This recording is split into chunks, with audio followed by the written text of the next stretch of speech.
was like second week of August in 2014. It was like the end of my second summer here in Richmond, and I was living in Southside currently because the house that I live in now was being renovated, so I had to live in another location.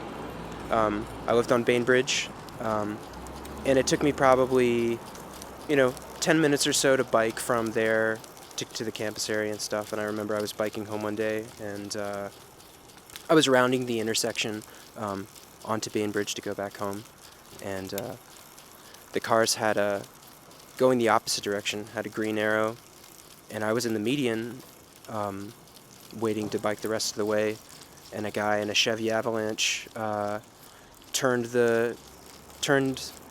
too narrow and just clipped me with his car and knocked me over with my bike. And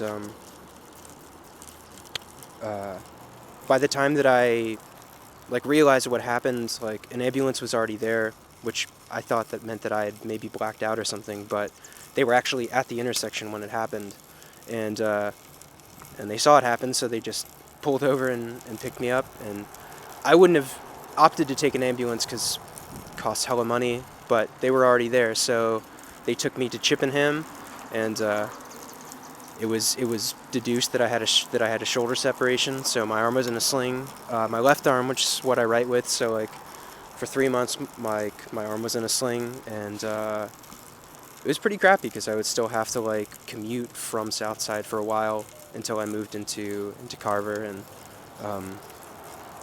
the guy, my parents and I never tried to reach out to the guy to find any compensation and stuff. I was just happy to things weren't worse, but it was still a sobering experience. It was funny because I had gotten that bike probably a week or so prior, and afterwards it was completely totaled. So I just went and bought the same exact bike on Amazon right after I could ride again, and that's the one I have today.